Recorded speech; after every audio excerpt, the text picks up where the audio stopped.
बचाता है।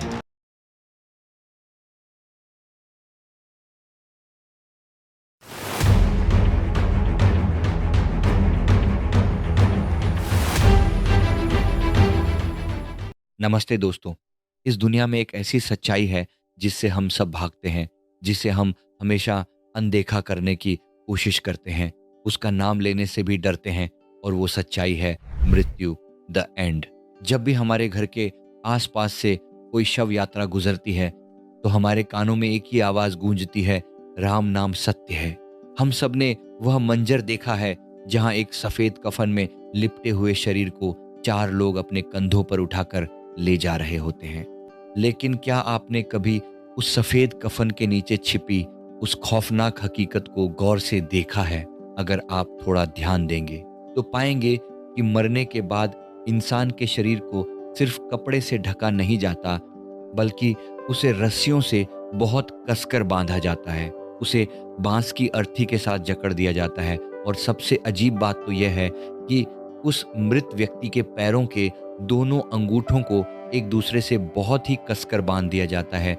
ज़रा एक पल के लिए सोचिए, वो इंसान अब मर चुका है। वो हिल नहीं सकता, वो भाग नहीं सकता, वो किसी बात का विरोध नहीं कर सकता, वो बस एक बेजान शरीर है। तो फिर उसे एक कैदी या अपराधी की तरह रस्सियों में जकड़ने की क्या ज़रूरत है? क्या यह सिर्फ उसे अर्थी से गिरने से बचाने के लिए है, या फिर इसके पीछे कोई ऐसा गहरा और रूह कंपा देने वाला राज छिपा है जिसका जिक्र गरुड़ पुराण में किया गया है? क्या हो अगर मैं आपसे कहूं कि लाश को बांधना सिर्फ एक पुरानी रस्म नहीं है, बल्कि हमारे पूर्वजों द्वारा बनाया गया एक बहुत ही एडवांस लॉक सिस्टम है, एक ऐसा सुरक्षा कवच जो उस मृत शरीर को नहीं बल्कि हम जिंदा लोगों को बचाता है।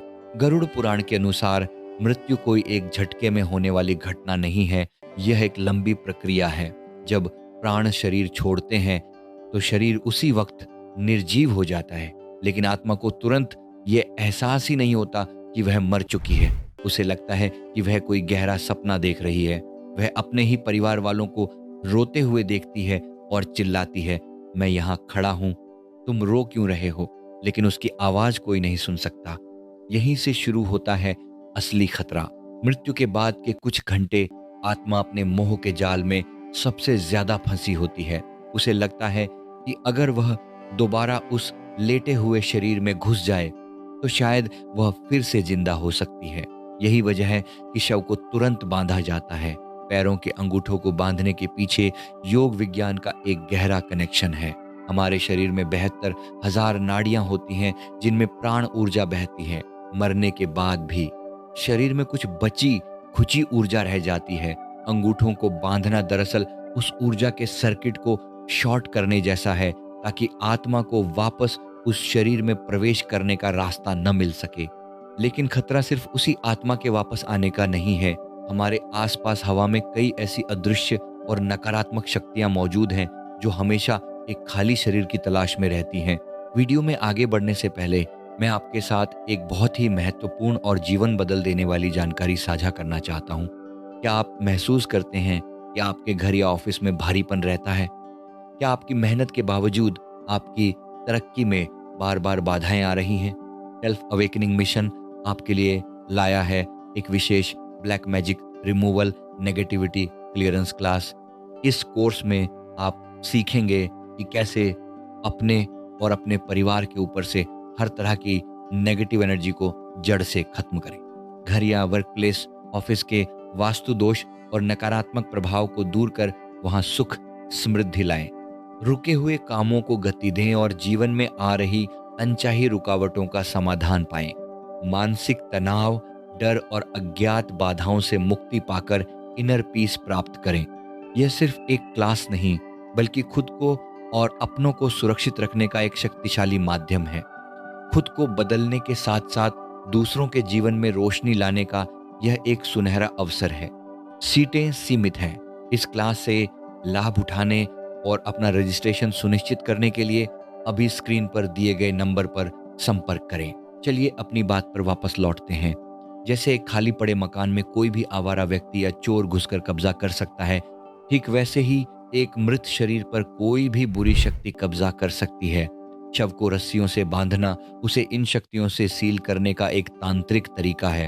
अगर हम इसे विज्ञान की नज़र से देखें तो मरने के 3-4 घंटे बाद शरीर में रिगर मोर्टिस नाम की प्रक्रिया शुरू होती है, जिससे शरीर पत्थर जैसा सख्त होने लगता है। इसके अलावा शरीर के अंदर बैक्टीरिया अपना काम शुरू कर देते हैं और गैस बनने लगती है।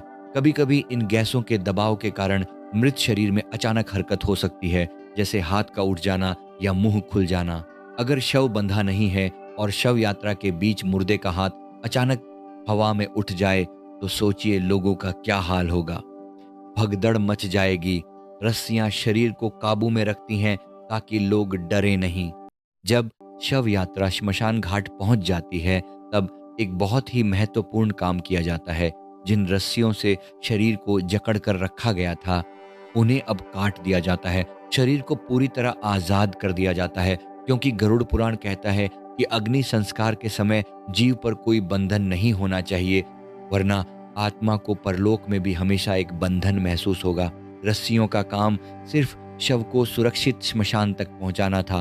अंत में आता है वो हिस्सा जिसे देखने के लिए बहुत हिम्मत चाहिए, कपाल क्रिया। जब चिता जल रही होती है तब बड़ा बेटा बांस के डंडे से जलते हुए शव की खोपड़ी पर जोर से प्रहार करके उसे तोड़ता है। यह सुनने में क्रूर लगता है, लेकिन इसके पीछे एक बड़ा रहस्य है। इंसान के जीवन भर की यादें, उसका मोह और अहंकार उसके दिमाग में लॉक होता है। कभी कभी शरीर जलने के बाद भी आत्मा का मोह अपने खोपड़ी से नहीं छूटता। कपाल क्रिया करके उस आखिरी ताले को तोड़ा जाता है ताकि आत्मा पूरी तरह से मुक्त हो जाए। वैज्ञानिक रूप से देखें तो दिमाग के अंदर के लिक्विड से जो भाप बनती है वो प्रेशर कुकर की तरह खोपड़ी को बम की तरह फाड़ सकती है। इसलिए उसे डंडे से तोड़ना एक सेफ्टी वॉल्व का काम करता है। दोस्तों, अगर गहराई से सोचें तो हमारे पूर्वज बहुत बड़े मनोवैज्ञानिक थे। एक लाश को अपने सामने देखना दिमाग को सुन्न कर देता है। ये सारे नियम, शव को बांधना, दिशा बदलना, कपाल क्रिया, ये सब हमें उस दुख की घड़ी में व्यस्त रखने और डरने से बचाने के तरीके हैं। गरुड़ पुराण हमें सिखाता है कि शरीर एक किराए का मकान था, जिसे खाली करने के बाद ताला लगाना जरूरी है। तो अगली बार अगर आपको कोई शव यात्रा दिखे तो सफेद कफन पर बंधी उन रस्सियों को देखकर डरिएगा मत। समझिएगा कि वो रस्सियां उस आत्मा की गुलामी नहीं, बल्कि उसकी असली आज़ादी की पहली सीढ़ी हैं। आशा करता हूँ कि ये वीडियो आपको पसंद आई होगी। वीडियो पसंद आई तो वीडियो को लाइक करें और कमेंट करना ना भूले। और अगर आप हमारे चैनल पर नए हैं तो हमारे चैनल को अभी सब्सक्राइब कर लीजिए। धन्यवाद।